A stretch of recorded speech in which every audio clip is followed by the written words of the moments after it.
All right. Oh my goodness. There are a lot of people in this room. Have you noticed? What's nice, I've got these bright lights up here and I can't hardly see you, so that kind of helps a little bit. So, all right, well, I am really excited to be here and to get to talk to you all about the intersection of two of my favorite things in the classroom: pirate teaching and technology. And they blend so well together, and there's so many cool things that we can do with them. And so that's what this is going to be about. If you've got devices, there's going to be a handful of things that you can do with them. Laptops, Chromebooks are probably going to be easiest, but if you have an iPad or a tablet or a smartphone, there's a lot that you can do with that too. This is the home base for our presentation. So if you go to ditchthattextbook.com/pirate, I've got links to everything I'm going to talk about today. So if this ever happens to you, if you go to a conference and then days or weeks or months later, you're like, what's the thing that guy was talking about? Because I really want to use it, I just can't remember what it's called. Yeah, that's going to be there. So that's hanging in there, ditchthattextbook.com/pirate. Not a secret link, nothing that, you feel free to share it, bookmark it, whatever you'd like. So for me, getting into all of this started with this one book. Have you heard of this book before? Right? Yeah. Teach Like a Pirate. This to show you sort of the brand of education geek that I am. I asked for this book for my birthday. Anybody else in the room willing to ask for an education book for your birthday? Okay, there's some of us in here. I still have that same copy I got in 2013, and you can tell it is very well loved. The corners and the finishes worn off of it and everything. I've got the underlines and everything. Love it. And I use this book almost like a guide, looking at the hooks and all of the ways that we can engage students. And I read that line: don't just teach a lesson, create an experience. And I thought, oh my goodness, I have found my place. This is totally me. And that line has stuck with me. Don't just teach a lesson, create an experience. Throughout the years. And I thought, my goodness, there's so much. Yeah, there it is right there. There's so much that we can do with this in the classroom, but even when we bring technology into the mix too, there's a lot that we can do there. And so it's been kind of my goal in a lot of ways to find how I can create that experience in lessons and find ways that technology can support it. And I'm not talking about those ways where you take your lesson plans and you sprinkle a little bit of magic techie fairy dust on top of the lessons you already do. You all know what I'm talking about? It's like when we take those lessons that we've done for so long and we think, oh, I'm going to just add a little bit of technology to it and that'll make it even better. Doesn't always make it that much better. And the learning doesn't always change, right? So I'm looking for ways where they blend well, student engagement and technology. And so that's really what the heart of this whole presentation is. And I also want to tell you, that's the heart of a new book that I'm working on right now with that exact same title, Tech Like a Pirate, coming out hopefully by the end of 2019. I'm working on it right now. You can applaud, that's fine. Woo! Yeah. Working on it right now. I'm about halfway through the manuscript right now, so I am cranking it out as fast as I can for all of you. So how can we do that? What can we do to combine technology together with that student engagement to not just teach a lesson, but create an experience? That's what we're going to look at here. So one of my first, easiest, favorite ways to do this is not a super high-tech way to do this. It's a quick win. It's something you can do on your devices right now without even having to sign up for an account. And it uses this super cutting-edge Google tool that I bet you probably never heard of before. Google Maps, right? Everybody gasp. Google Maps. Maps on a computer? This is like sorcery. What are you talking about? Yes. And so what I've got for you here is a piece of Google Maps that I bet a decent amount of you already know about, that I think is vastly underutilized in the classroom. And of course it has to, oh my goodness, I just had my life changed. Has anybody else seen this yet? Oh my goodness! Can we all just stop what we're doing for about 5 minutes here? Like, I'm gonna go play this, I'll be back, okay? Whoa. I know what I'm doing tomorrow, tonight, right after this presentation. Okay, so in this, again, like I said earlier, this is probably something that a lot of you know about, but I'm still gonna show it to you because there's a lot of ways, cool ways that we can use it. Show of hands, how many of you are familiar with the yellow peg man? Oh, wow, it's like half, maybe a little less than half. All right. Ooh. For those of you that don't know about this, this is gonna be fun, okay? All right, so here's what you do with the yellow peg man. And again, if you know about this, I promise we're gonna show you how to take it to the next level. We take the little yellow peg man, we click and drag him onto the screen. Did you notice how a lot of those streets turn blue? That's where you can drop him. Don't you love how he dangles too? Isn't that fun? He likes that, it's okay.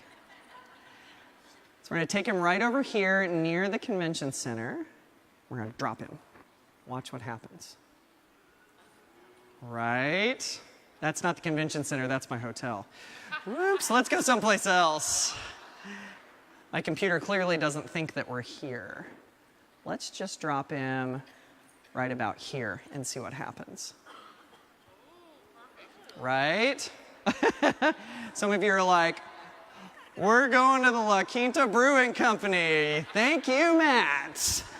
Yes. So what we've got here is Street View. And what's cool about this, if you drop the little yellow peg man in the right place, I'm actually going to re-drop him. We may end up someplace else. I hope that's okay. No, that's not okay. So we're going to re-drop him onto the street. You see that blue line? There we go. And so now we can see life from down here on the street. Do any of you know where these images come from? What shot these pictures? The Google car, right? Have any of you seen the Google car in the wild before? Oh, lots of hands, yes. I remember the first time I saw it. We're like driving along in the minivan. My wife's sitting right here, we're driving along, and she's like, Matt, look.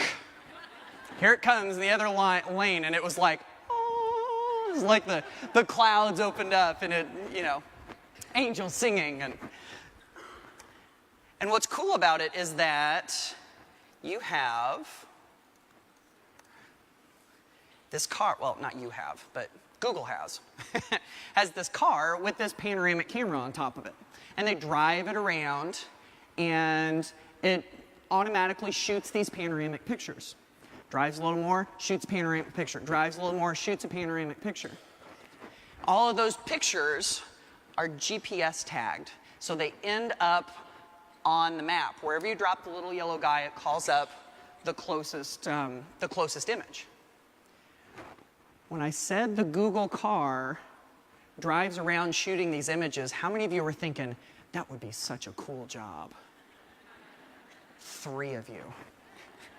How many of you are like, you can't pay me enough money to be in the car that long? Okay. The rest of you are on the fence, I think. Okay. Anyway. So from here, of course, you can go cruise around and look at all sorts of different locations all around the world. which really does, I think, create an experience. It's like when you went on that one vacation, or that one big trip, that memorable one, where you saw the world just a little bit differently after you came home. And you didn't really appreciate that location until you were boots on the ground in that spot. And since we can't take kids all over the world, sometimes we can't even take them all over the state, here, then maybe this is the next best thing, is to give them this, 3D first-person experience. Now, when I show people this for the first time, where do you think the first place is that they want to go on this? Their house. Yes, exactly. So, I want to give you just a couple of minutes, if you've got your devices out, and if the internet is working, because I know that's a thing, feel free to go to Google Maps, just maps.google.com, drop the little yellow guy at your house. If you've seen your house before, drop him someplace else. Maybe someplace you want to go on vacation. Someplace that you study about in your classes. I would suggest maybe you even drop him someplace outside of the United States. That's where it really gets interesting. So I want to actually give you a few hands-on minutes here to go play with this. Even if you've played with it before, go check out someplace new. That's the beauty of this tool. Then we're going to talk about how you can create this into an experience. So I'll give you just a couple of minutes. And if you don't have a device, I'm going to cruise around up here to a couple places.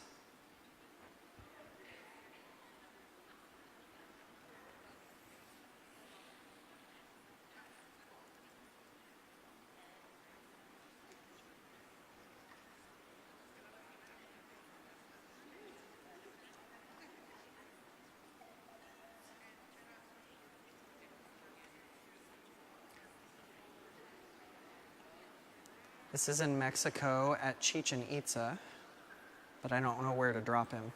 I'm going to try it, though.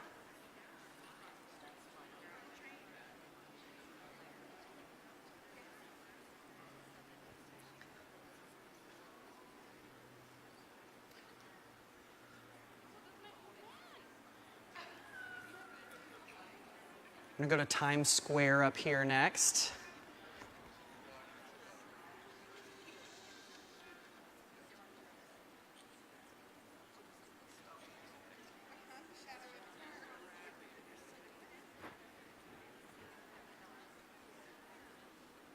So there's Times Square. There's a severed foot. You gotta love when they shoot these pictures. Because sometimes what happens is people will take these pictures that go onto Google Maps and they'll take them with their phones. You know those photospheres that are like the up, down, and all around type of pictures? And you take them by taking a picture and moving. Take a picture, move, and it guides you where to take them. And then it stitches them all together. The problem is that sometimes someone's foot is in one of them, and then that person moves. And you end up with severed body parts. Here's a head, here's an arm, there's somebody's foot.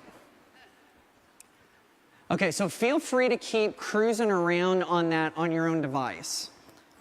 At any point, if I ever look up and everybody's eyes are down on their devices, I always just assume you guys are looking at what I'm showing you, so ignorance is bliss, So, but with this, of course you can go check out your own neighborhood.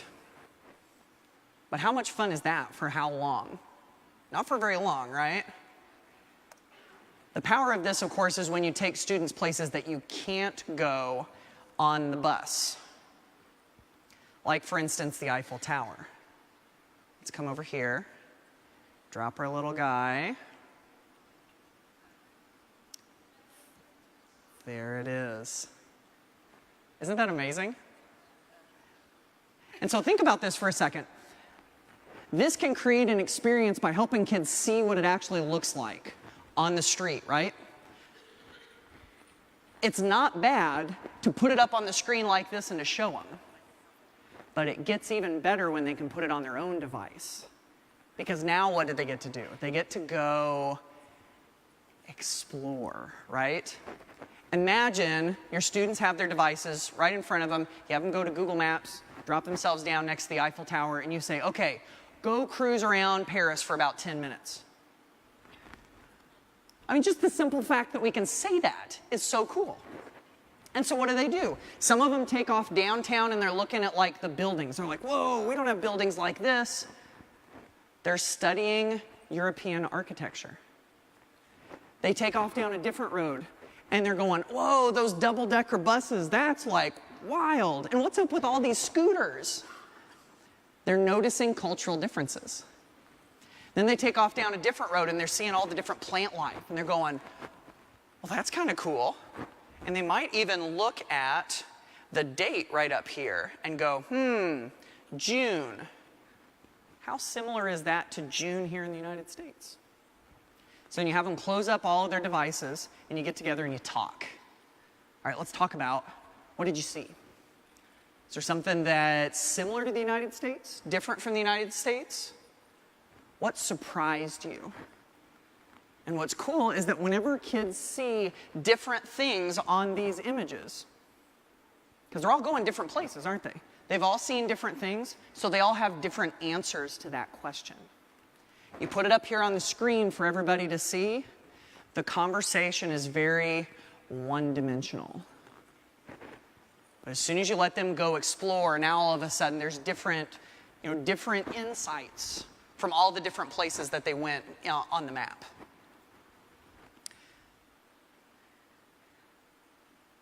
And of course, in addition to this, you don't just see life from the street. You can also go tour insides of buildings. So now these are like on-demand virtual field trips. Talk about an experience, being able to actually see what's going on inside of a famous place. Like for instance, there's a lot of the White House that you can go tour just by dropping the little yellow guy down on the White House. But one of my favorite ones is Alcatraz. Remember, I'm from Indiana, so this is like a faraway destination to me. But it's cool. I mean, you take the little yellow guy here. This is going to sound kind of weird, but folks, I'm taking you to prison. Welcome to A Block. Right? Isn't that amazing? Oh, I love that reaction, by the way. And so now we can check things out inside the different cells. You can even zoom in on things. You know, students zoom in on the toilets and stuff because they're weird like that, you know. But then we come down the hall just a little bit and look what we can see. This is my favorite part about this part. Have you ever been to a museum before and you didn't know exactly what you were looking at until you looked at the poster or the little placard on the wall? If you zoom in on this, you can read this poster. And this one talks about the escape from Alcatraz. Shows you the route, under the cot, between the walls, across the roof, down the drain pipe. Even shows you the spoon the guy used to dig his way through the wall. I mean, it's pretty cool stuff. And this is maybe the next best thing to a field trip. So if you can take students there in this way, you know, what a way to create an experience to help them see the world. And it's all just out there basically waiting for you. So Google Maps Street View, pretty cool stuff. Now, I've also found you can kick this up to another level. So if that Google Maps Street View thing was the new thing for you, go keep checking that out. But if you're like, oh, I already knew about Google Maps, no big deal, right? Let me show you how you can take it to the next level. And it's by having your students create one of these. Because you see, Google Maps Street View loves Screencastify. Any of you Screencastify users in the house? Okay, several of you, very good. Screencastify is this great tool that lets you record what's going on your screen. You can also record your microphone. And so what do we do here? We bring up one of those Google Maps Street Views. We turn on Screencastify, and all of a sudden now we have a virtual walking tour. And your students are the tour guides. So imagine if we were studying Paris. Go back to that example. And we go, okay, students start up this recording and they say, welcome to your virtual walking tour of Paris. I'm your tour guide. Our first stop is the Eiffel Tower. So one student reads off of a script or goes down some bullet points of what they want to cover. The other student is using the mouse or the touchpad and they're moving around on the map. So on the screen, things are moving around. One student is talking, they're narrating the tour. Then they back out and they go to another location. After they've said, you know, the Eiffel Tower was built in this year by this person, it's made totally out of this, and then we back out and we go to another location. The next stop on our walking tour is the Arc de Triomphe. Drop them down there, give some more facts, pan around. Of course, the great thing about Screencastify is once you're done with that video, you know where it saves it? Google Drive, that's right. So if you are a school that uses Google Classroom, super easy way to have students turn that in, right? I will argue that you could have your students create a virtual walking tour or some sort of screencast video just about as simply as they can making a Google Doc. Create it with the Chrome extension, you record the video, turn it into Google Classroom. Boom, boom, boom. And of course, if you want to find out how to use Screencastify, you can go to screencastify.com. Good enough? Y'all still out there? Woo! All right, cool. Here we go. Let's go to the next one.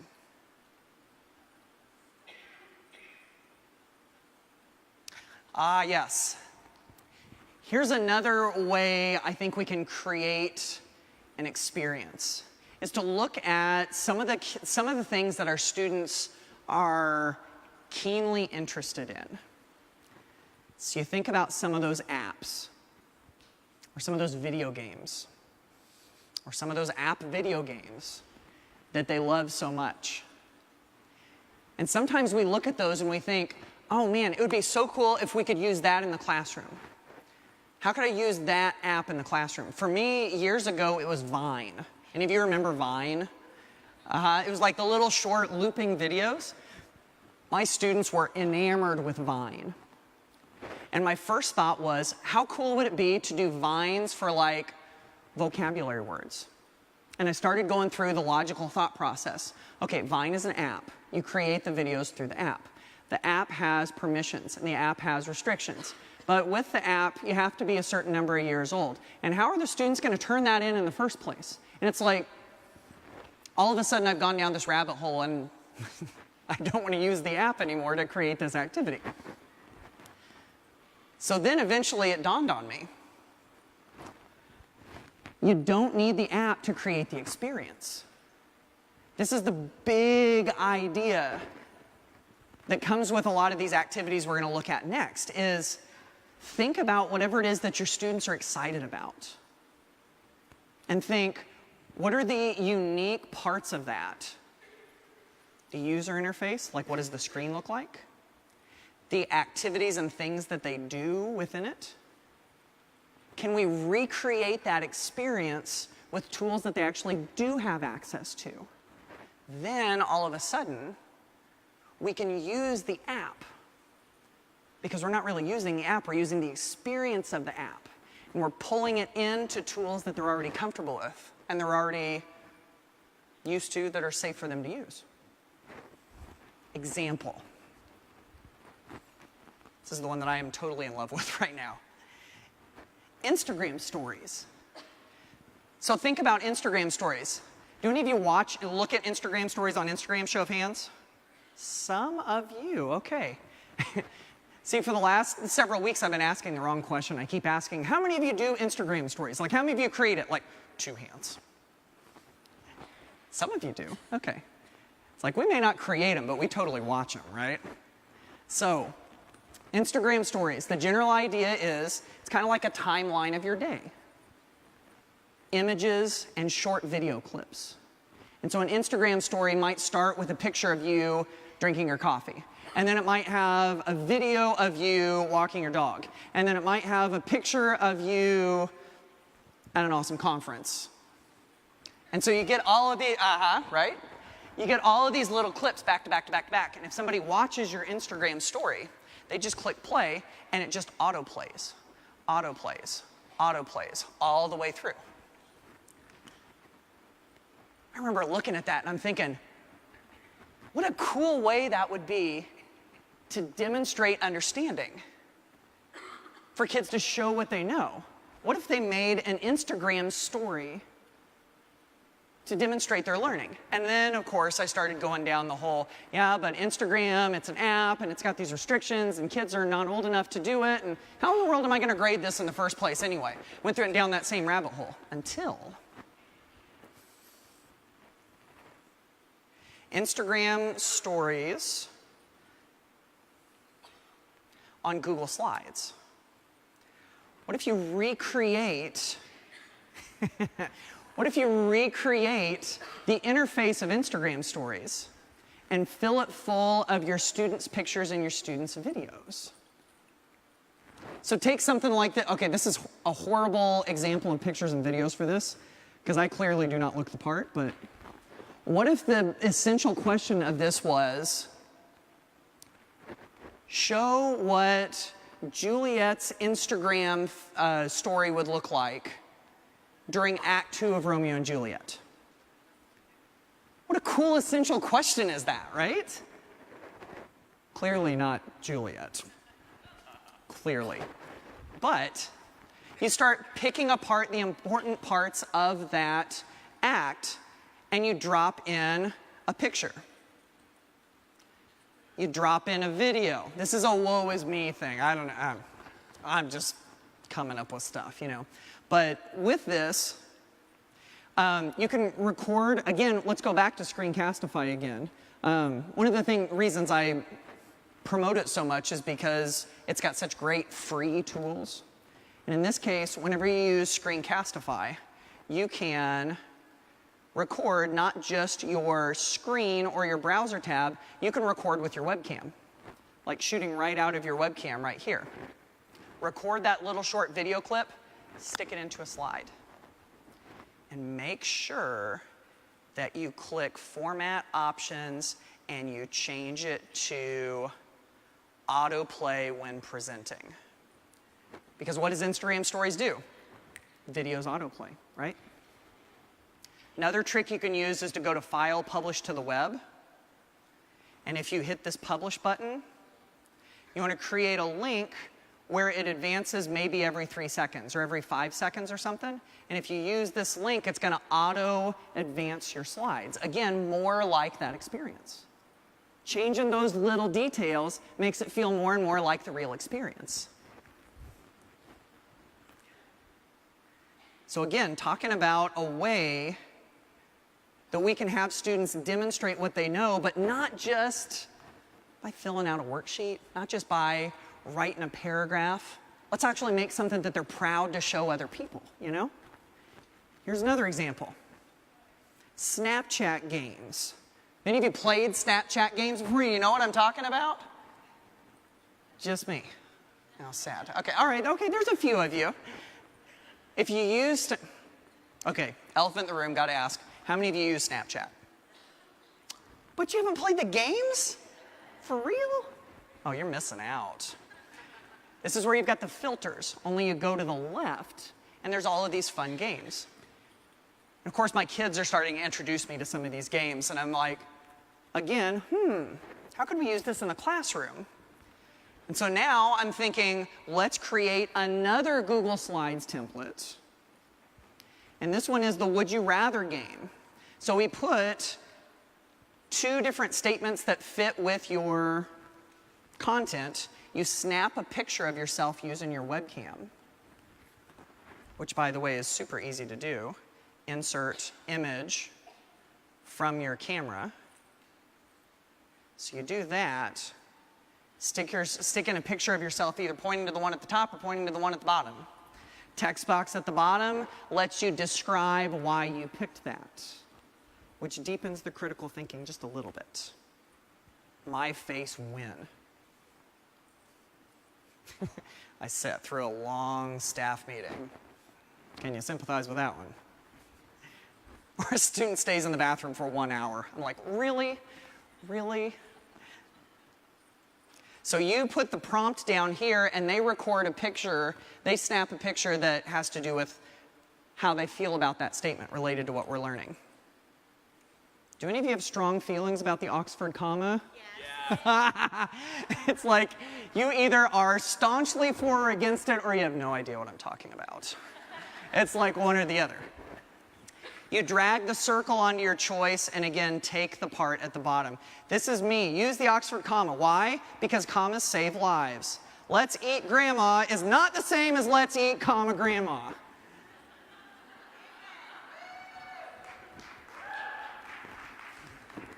Thank you. Thank you.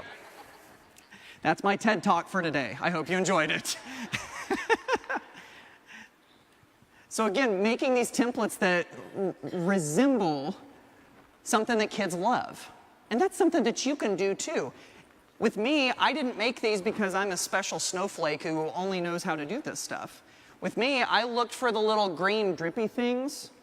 I just found an image online.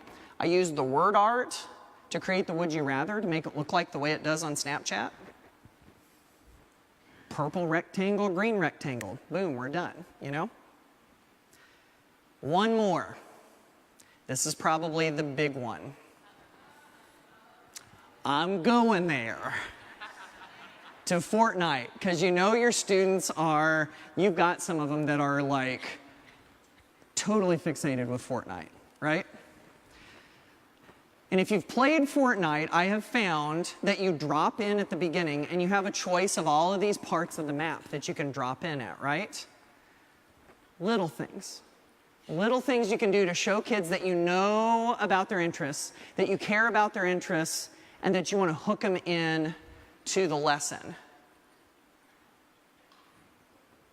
That's the Fortnite choice menu. How cool is that?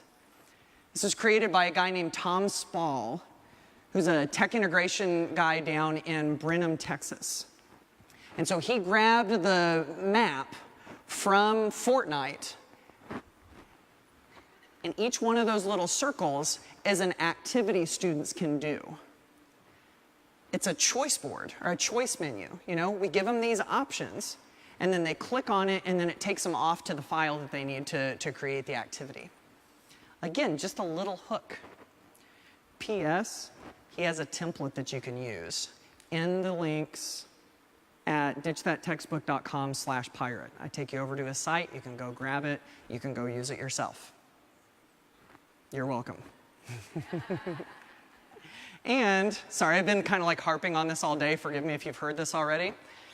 Do you have to pay teachers for this one? No, because he makes it available for free. There you go, right? All right. Marcia likes it. Speaking of ideas that you can get for free, I did want to mention this real quick. I do have a blog where I'm sharing ideas just like the ones that you've seen here on a really, really, really regular basis. And so if you go to this link that's up here, ditchthattextbook.com/101, that's where you can do a couple things. Number one, you can sign up to get these 2 free ebooks that are up at the top. One is 101 Practical Ways to Ditch That Textbook, and one is 101 Ways to Ditch That Textbook with G Suite. Some Google ideas and some general techie goodness. So if you're looking for practical ideas, that's pretty cool.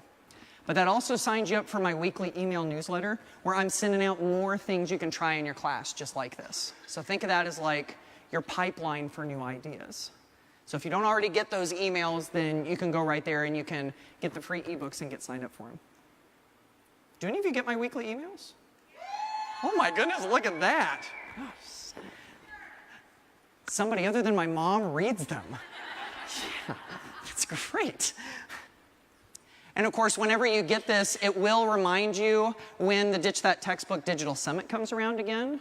This is a free online conference that we do for teachers We've done it 3 years in a row now. And we get, you get these videos that you can watch that get you even more ideas, and you can get free professional development hours for it.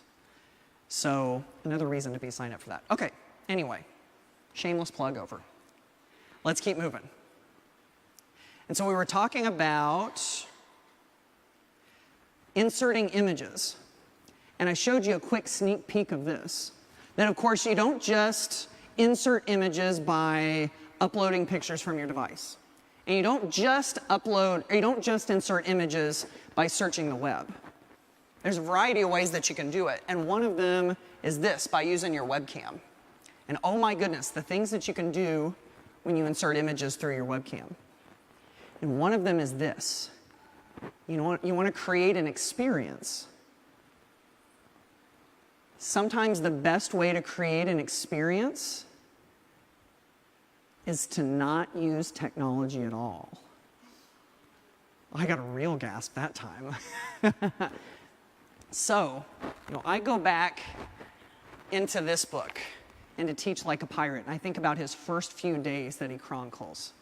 And the very first day, does anybody remember from this book what Dave Burgess would have sitting on the desks of his students on the very, very first day of the school year? What was it? Play-Doh, exactly. And there were big block letters on the board. Do not open the Play-Doh.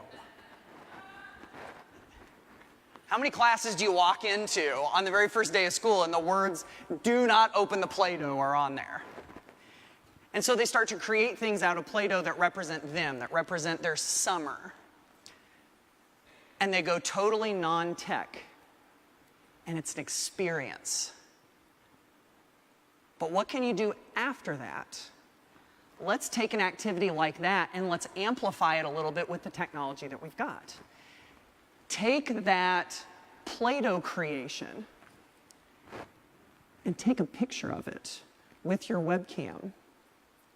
Stick it into a slide presentation. Are any of you familiar with the whole idea of shared slide presentations? Where you make one slide presentation for the whole class? Yep. And you share a link to it, and all the students come into that slide presentation, and each one gets one slide. You could give them 2 slides, or 4 slides, or whatever. One slide is probably the easiest way. And they go to their own slide, and they go to Insert Image. They fire up their webcam. In fact, I'll show you what it looks like real quick. Insert, image, camera. Boom. There it is. And there's my webcam right there. And so they take their little creation. We'll just use my clicker. Or the rotating Q logo. No, it's over here. That one. There we go. Now we'll just do this. They take their little creation and they take a picture of it. Snap. And they insert it. And now they've created something with their own 2 hands, with their senses. Think of all the senses that Play-Doh uses, right? You've got the touch, obviously. You've got the seeing. Is there a clear smell sense when you use Play-Doh? Right? Exactly. Now you're engaging their senses. They're creating something. And now they've taken it, and they've put it in here, and now they can write about it. And now they can go around and see everybody else's creations. And they can add comments on each other's stuff. And now what have we done? We've blended reality with the digital world. Because do we want to do every single thing we do in a class with technology? I don't. There's the screen time concerns, and there's just the ability to use the engaging senses that we have, and yeah. It's not all about technology, obviously. So if we can take some of those experiences and blend them together like this, that's a whole different route that we can go. For instance, I did a workshop with teachers in Arizona in January, and we were talking about creativity and ways to infuse creativity into the classroom. And so what we did was we took a sheet of aluminum foil. Pretty low-cost activity here. You take a sheet of aluminum foil and you have them form it into something. You don't want to go out and buy a whole bunch of Play-Doh? Go buy yourself some aluminum foil. Give them a sheet of aluminum foil and they form it into a duck, or they form it into a heart, or they form it into any variety of things. And then what do? We take a picture of it, we stick it on our slides, and we start to share what we've created and why we created it that way. Blending the two together. Lots of cool ways to do that. And that will create an experience too. Okay, this is one that I want you guys to try if you've got your own devices, okay? This will work really well with laptops, and it'll work really well with Chromebooks. This is like what I was saying earlier. The tablets may or may not work, but we'll give it a shot. This is a fun activity that a teacher in Missouri named Laura Steinbrink and I kind of cooked up together. We're not the first ones to do it, but we did write a blog post about it together, and it's called Caption This. And it uses that webcam that we were talking about earlier. And so here's what I'd like you to do, if you would, is if you're on ditchthattextbook.com/pirate, there will be a link in nice big bold letters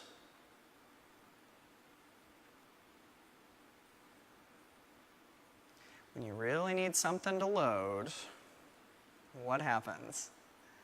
Hey, there it is. Okay, boom. There it is. Click here to create a Q19 caption this image. So here's what I'd like you to do. We're going to click on it. Again, if the internet doesn't cooperate, the internet doesn't cooperate. That's okay. But we're going to make a copy of it. And you can do this by yourself, or you can do this with a partner sitting next to you or a group of people, however you want to do it. But Caption This is all about this idea. We're going to take a picture by inserting an image from the camera. Here's our webcam again. There we are. I'll slide over this way so we got the Q logo. Oh, there's light in my face. Come over here. There we go. Yay! There's my picture. I'm going to insert it. I'm going to make it nice and big. This is what you want to do too. We're going to make it full. Oh, that's scary. Yeah. So if you've noticed, I have sprinkled some things on the sides for you. This is kind of a useful place for you to help your students. I was just talking about this in a session earlier, so forgive me if you saw this last session about an hour ago. But you got this workspace. If you create something in Google Slides or Google Drawings, you've got this workspace off to the side. Think of it like your desk. You got a piece of paper on your desk, but you got all of this room around it. That's your desk space. What if you sprinkle that space with things that are going to be useful to your students there, so that they don't have to go searching for certain things because they're already sitting there waiting for them? So have you ever asked students to go look for a picture of something and insert it onto a slide or a drawing onto anything else, and they go search for pictures? Have you ever seen them get lost down the rabbit hole? Looking for pictures, looking for pictures, looking for the right picture. 15 minutes later, you're like, hey, do you have a picture yet? And they're like, I'm close. Almost got it, you know? If we sprinkle them along the side here, so I create this drawing with some of the stuff, assign it to them with the make a copy for each student option in Google Classroom. Now all of a sudden, they're able to take that template that I created and they can add some stuff to it. So in this case, here's what we've got. We've got some Q logos. We got a Ditch That Textbook logo. We got a Spring Q logo, and we've even got some palm trees with a transparent background. By the way, what you might have to do if you move these around is you may want to take your picture and arrange it under the order and send it to the back. So in that way, all the other stuff is on top of it. Bring Spring Q in over here. We bring in a little thought bubble or a speech bubble. And by the way, what you can do with this is you can double click the thought bubble or the speech bubble and it becomes a text box. Double click, boom, there it is.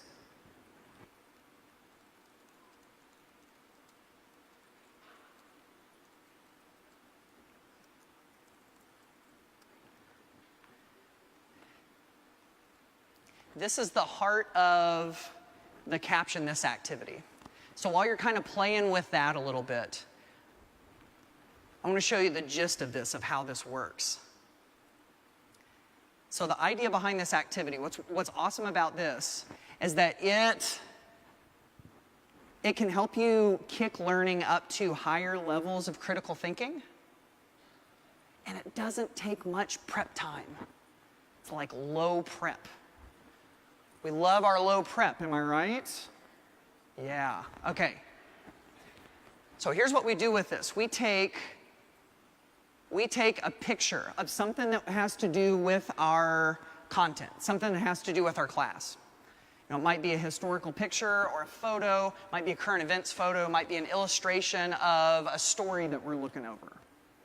We put it on the screen. So for instance, I'll give you the example that I use with this a lot.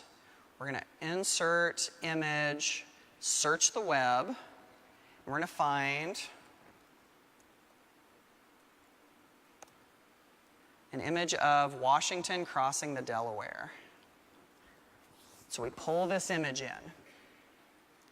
From here, we could do the typical like labeling the different things in the image.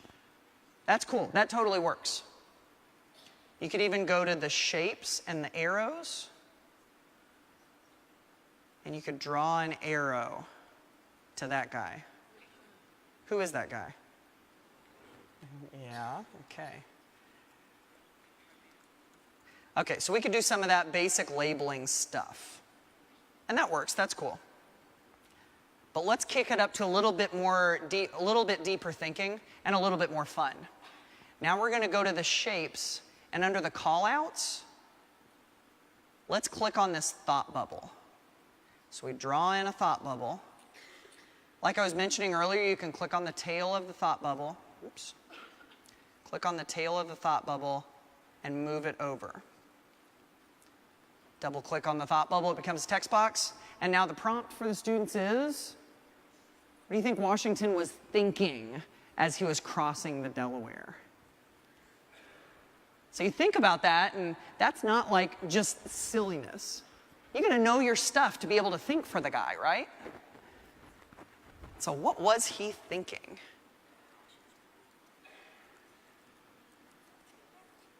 Are we crazy? Now, let's take that same prompt and let's add it to somebody else over here. What about this soldier over here? What's he thinking? So now what are we doing? We're looking at perspective. We're looking at events from somebody else's perspective. So what is he thinking?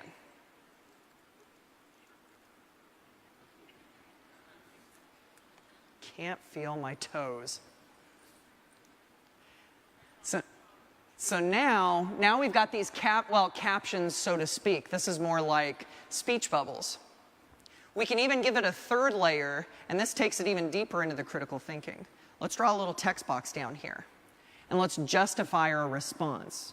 Why do we think that they thought this? I think Washington was thinking this because ... And so now we have students answer that question. And now, again, we're going a little bit deeper. And what's fun about this is that they can be goofy with those thought bubbles. They can write stuff like, I can't feel my toes, as long as they can justify it. So down below, I think he wrote that because the temperature on that day was about this many degrees. Now they show that they've actually learned something, they've connected it to the image. And again, you can have lots of fun with this. Now, of course, it doesn't have to be a picture like this one. It could be a picture that students take themselves. Stick that little thought bubble on there, and now they're doing some reflection about what they just learned. And what do I think about it? What am I struggling with? What's easy? Wide variety of stuff that you can do with that. All right. I'm just curious. Show of hands, how many of you have actually been making one of those drawings by taking a picture and sticking it on there? Has anybody been doing that? Oh, yes. All right. If you've made one, by the way, file, download it as a picture file, And please share that to Twitter and tag me in it. I would love to see it, yeah? Nice, all right. And some of us already think that way anyway, don't we, right? Yeah, so I'll put my Twitter information up there in a little bit, so. All right, so when we were talking about things that we can create that are visual like that totally beat just write a paragraph about this or fill in some blanks about this. How can we make some of that stuff that students create visual? And this is one thing that I really love to do. This is an easy way for students to make infographics. Because if you think about it, if you have the choice between writing a 3-paragraph essay or doing a short research paper, if you compare that with making something like an infographic that's got images, that's got little bits of text, that's got color, it's got life, you know? Which one are we going to want to choose?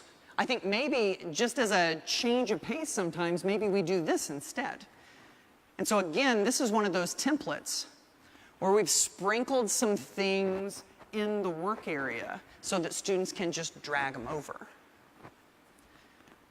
Now, how nice would it be if you had a pre-made template where somebody did all of this work for you and you could just assign it to your students? Would that be kind of great? Right? Guess what? Right? That one is templates for students to create infographics with icons, etc., ready to use. There's about 4 different ones. In fact, since we're doing this, aw, that's sad. I'll get that fixed at some point. I'll get it fixed soon. I'll get it fixed, yeah. Maybe it just doesn't work for me. Anyway, there's about 4 different ones, and there's even one called the treasure map icon board that's got kind of like a dashed path that ends at an X. If we're talking about being pirates, that looks like a pirate treasure map. So that's kind of cool too. All right, let's wrap this up real quick. When it comes to sharing things digitally, a lot of times we create things on our different apps and our different websites and everything. Students create it, they turn it into us. Or maybe they create it and they share it with their classmates. But when they share it with their classmates, where are they when they're looking at it? Sitting in their seats, right? Sedentary. This is one of the beefs that I have with the way we use technology in class. There's so much sitting, right? And we know that brain science says that whenever we get up and we move around, it gets our blood pumping and our brains benefit. So one teeny tiny way to do that. Have students take something that they created on their device. They get done creating it. They pull it up right here on their screen. They leave it on the screen for others to be able to see. Get out of their seats. And now we've got the digital gallery walk. So if you see this chart, you can see there's all of these devices all over the place, and now we start to kind of mill around, and we can go check out each other's stuff. Here's this cool infographic that we made. Oh, here's this cool Instagram story. I'm just going to hit play, and I'm going to watch all of the things that they've got. Maybe you have groups of 3, and one student is in charge of presenting theirs to the other 2. And then you switch, and then the second person presents, and then you switch, and the third person presents. And now what happens? Kids are up out of their seats. They're actually interacting with each other. Just a simple little idea that we can use to turn that collaboration into a little more of an experience too. All right, last stretch here. One way that I think we can totally create an experience, this is one of my favorite ones, is that we have access to video calls. Skype. Google Hangouts is dying. Don't use Google Hangouts. Zoom, FaceTime. You got all of these different platforms, right? And really, all we've got to do is find somebody that can be on the other end of that video call who can speak to our students, who can share their experience and their expertise.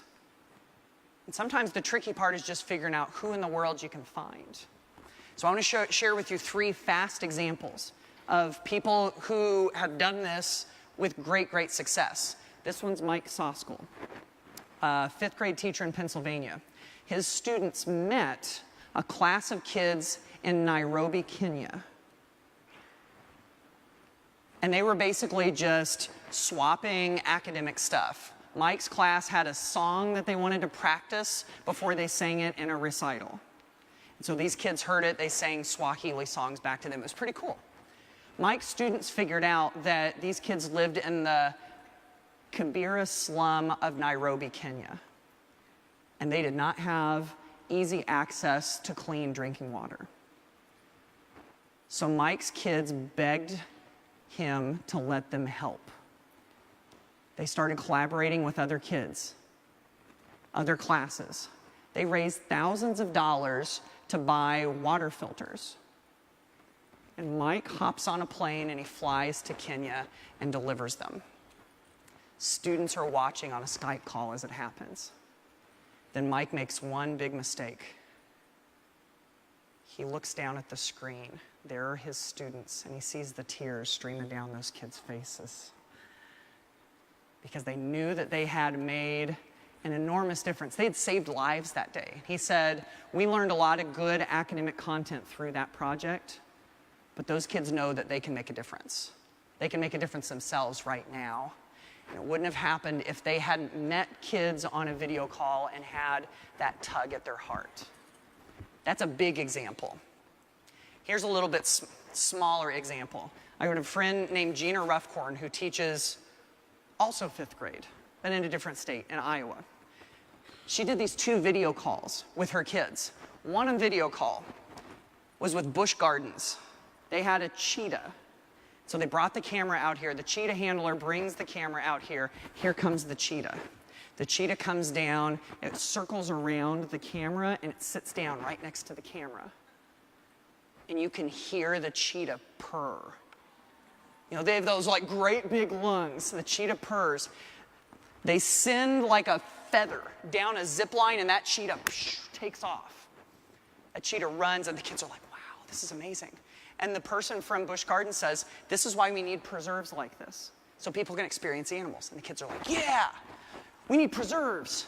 This is the best thing. Everybody needs to see cheetahs. 2 days later, Gina gets a video call together with this organization called the Lion Aid Society. The guy comes on and he says, when you keep lions in preserves, it changes the very being of those lions. They don't hunt with the pride anymore. They lose their inherent lionness. Like all of the qualities that make them a lion are gone when they're in preserves. The kids listen and they're like, that's horrible. Those preserves, we should never do that. We're never, ever, ever going to do that. And Gina's like, hang on a second. You guys, do you realize that 2 days ago, you were all about the preserves, and now you've changed your tune? And they're like, oh, well, Ms. Ruffcorn, what should we do? And that's where she got to have that moment. She's like, guys, that's not my decision to make. That's your decision. You're the ones who are going to take this into the future. You're going to have to make tough calls like this, and there is no clear answer. You have to figure it out. And so some of them, at the request of the Lion Aid Society, wrote letters and submitted them to be shown to the British Prime Minister against preserves. And then some of them wrote letters in favor of the preserves in Busch Gardens, and they actually sent them out. And they actually seriously learned through that activity about making a tough decision and about those issues, because they actually got to see it in person. So if this sounds like something you're interested in doing, there's a great resource I'll tell you about just as I wrap up. One of my favorite ones for finding calls like this. SkypeInTheClassroom.com. SkypeInTheClassroom.com is a database of thousands of teachers that you can get your class connected with so your classes can interact. Hundreds of guest speakers who are passionate about talking to kids like yours, and then dozens of free virtual field trips. Yes, I said free virtual field trips. Skypeintheclassroom.com. Lots of ways to not just teach a lesson, but create an experience. And of course, technology can totally help us with that. So I hope you all had a good time. Hope you got something. Have a great rest of your conference. Thank you so much. Yeah. Thank you.